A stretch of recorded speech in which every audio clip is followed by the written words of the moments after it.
ici contre le commerçant. Et ça, c'est inacceptable. Vous avez fait votre point, vous avez parlé, on est là pour parler, donc vous avez écrit votre point. On s'arrête là parce que pour ce sujet-là, parce qu'effectivement, là maintenant, ça devient très personnel. C'est pas personnel, madame. Oui, mais non, parce qu'il n'y a rien, ce que je veux dire, monsieur, c'est qu'il n'y a rien qui va se régler ici ce soir entre vous et eux.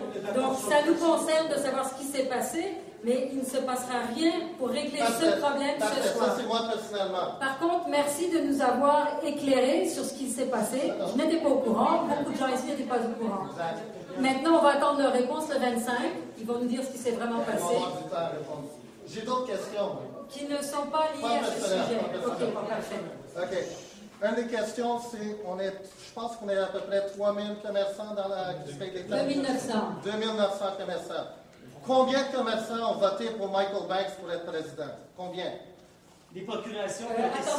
Attention. En élection, vous avez des membres qui viennent. Exact. On n'a jamais eu le décompte. D'ailleurs, à cette élection, moi, je suis sortie. OK? Je n'ai pas été élu. Michael Banks a été le deuxième à rentrer. On n'a pas eu le nombre de votes. On ne l'a jamais vu, on ne sait pas. Parfait. Ça, par contre, le président est élu par son conseil d'administration en place, pas par vous. Il est donc élu par ses pairs. C'est eux, entre eux, qui ont décidé d'élire Michael Banks. C'est leur droit. On les a élus en conseil d'administration. Vous n'étiez pas là. Pourquoi vous n'étiez pas là? Est-ce que vous n'avez pas...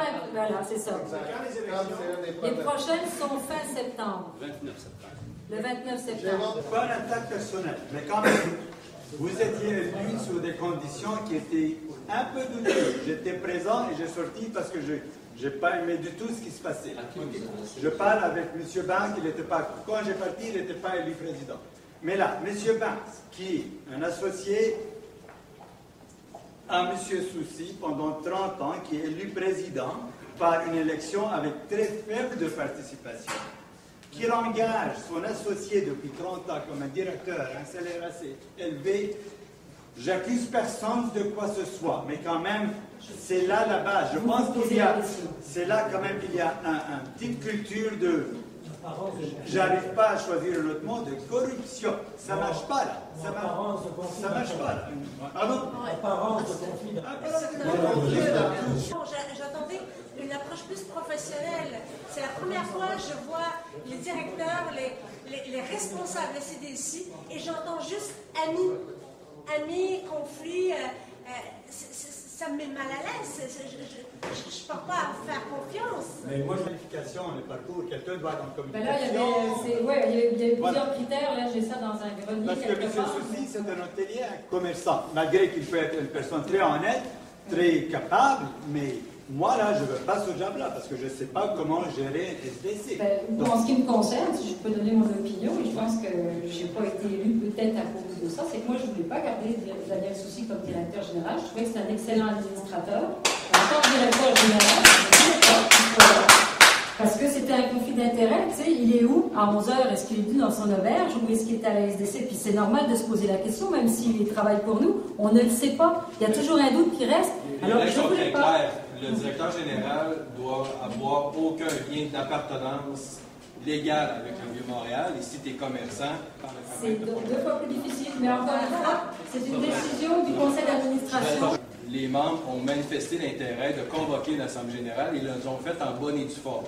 Évidemment, la responsabilité des dirigeants de la SDC, c'est de nommer, de respecter les règlements et de trouver une date en fonction des règlements pour convoquer cette assemblée générale-là. Et théoriquement, ce soir, ça devait être une assemblée générale extraordinaire.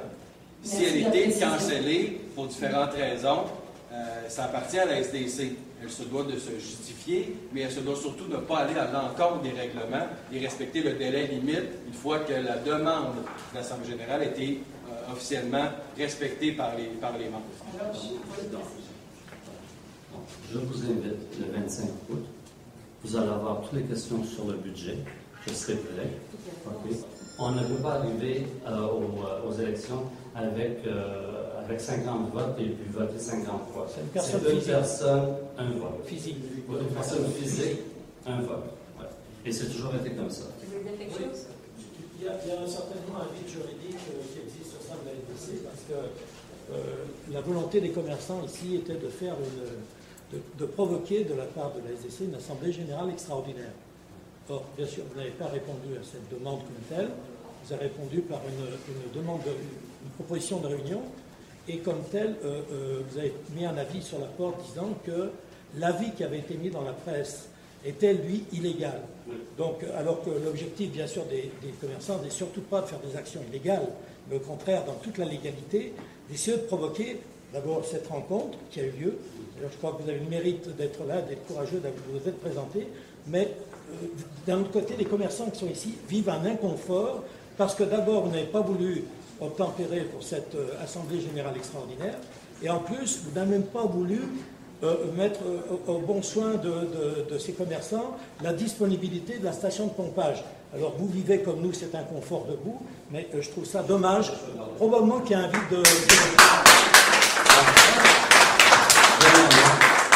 Je pose quand même la question, le 25, est-ce que ça va être une réunion ou une Assemblée Générale Extraordinaire, à notre demande à tous?